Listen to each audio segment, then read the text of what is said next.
یہ اس کو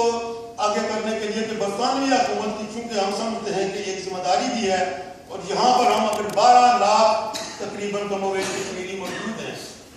تو یہ مسئلہ انہی کا پیدا کرتا ہے، یہی یہ مسئلہ وہاں پر چھوڑ کر آئے. اور جیسا کہ نجیب صاحب نے بھی ذکر کیا کہ یہ لارڈ ماؤنٹ بیٹن ہے، اس کی منظوری سے، اس کے دستخط ہونے کے بعد ہی جو ہے ہندوستانی افواج کشمیر میں داخل ہوئی تھی، اور اس نے اس وقت یہ وعدہ کیا تھا کہ بالآخر یہ کشمیریوں کو موقع دیا جائے گا کہ وہ کشمیر کے مستقبل کا جو بھی فیصلہ کرے اس کا آپ کشمیری قوم کو حاصل ہے. اس کے بعد آہستہ آہستہ جس طرح بھارت اپنے جو وعدے ان کے اکابرین نے کیے تھے ان سے وہ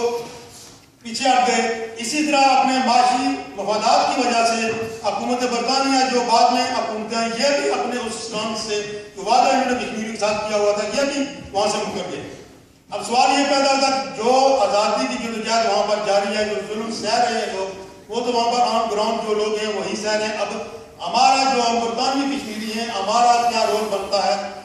اپنے اپنے طریقے سے، اپنے اپنے حساب سے جو بندہ یا جو تنظیم جس طرح بہتر سمجھتی ہے وہ اپنا کردار ادا کر رہی ہے. ہم سب کو اپریشیٹ کرتے ہیں جہاں تک بھی ممکن ہوتا ہے، ہم سب کے ساتھ تعاون بھی کرتے ہیں. یہ بھی ایک اسی سلسلے کی جو ہے وہ کڑی ہے، یہ بھی ایک کاوش ہے کہ یہ پٹیشن چونکہ یہاں حکومتی طور پر آئینی طور پر اس کی ایک ویلیو ہے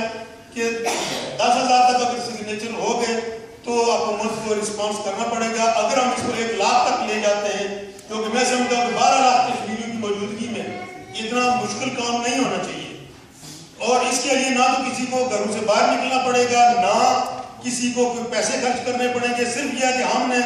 جو یہاں پر ٹیم ہے، جو آپ حضرات یہاں پر آئے ہیں، کچھ میڈیا کے ہمارے دوست جو ہے ان سے بھی گزارش کریں گے، اور وہ ضرور ہمارے ساتھ تعاون کر بھی رہے ہیں اور کریں گے کہ اس پیغام کو ہم نے پہنچانا ہے،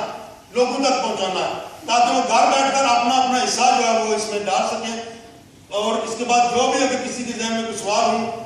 وہ ہم سب یہاں پر ٹیم جو ہے وہ موجود ہے، ہم اس کو دیں گے. بہت بہت شکریہ.